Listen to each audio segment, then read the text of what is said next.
Punta na ako dyan. Ito yung nadaanan natin kanina. Ito nyo na, ito nyo na. Pinagbigyan na kita, ha? Hindi ko na, inapakan pala niya sa friend.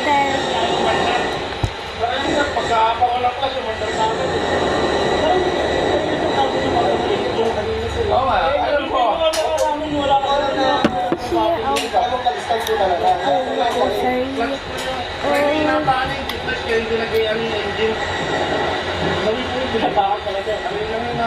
Ang problema, natobar na kayo eh.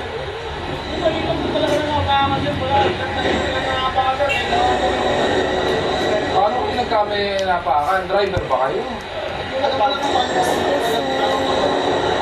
Ako, delikado yun. Eh, ang problema nga natin, natobaran na. Yun nga. Yun nga, 8:24, eh more than 30 minutes na. Sabi ko nga kanina, ayusin nyo. Hindi natin yun nga kasi ayaw mandar kanina.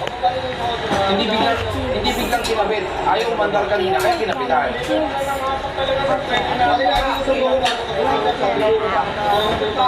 Yun nga, kaso ayaw mandar, di ba? Oo, nung kinakabit ko ayaw mandar. Kasi kanina sabi mo na, nagkamali nga apa kaya ayaw mandar. So in short, kinakabit mo ayaw mandar pa rin, di ba? Yun yung kulay.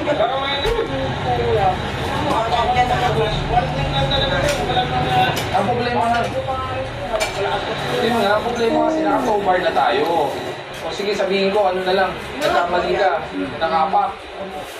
Paano ka naging driver? Kasali ko sa driver mag-start. Hindi ko po alam na ito is last ko. Hindi ko talaga Sama ka na lang.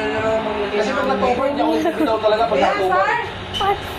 then, paano ko po kasi ganun kasi sa kanila bago sinila ako ito. Correct. Tapos, babayaran ko ito. Bawal yun. Bawal ka magbayad dito ng ticket. Sabihin ko po, babayaran ko ito. Correct. Lang din masakit sa akin. Hindi, ito sana maintindihan mo rin. One, nakaparada ka na sa bangketa. Bilang driver, alam mo dapat hindi pwede iparada ang sasakyan sa bangketa para sa tao yan. Pangalawa, kanina, natikita ka na. O, since natikita ka na, sabi nyo, aalisin nyo dahil may problema lang sa battery. Nag-offer ako, sabi ko, ipasiris yung battery ha. Pero sabi mo, wala nag-series sa'yo. Which is, hindi naman, to be honest, additional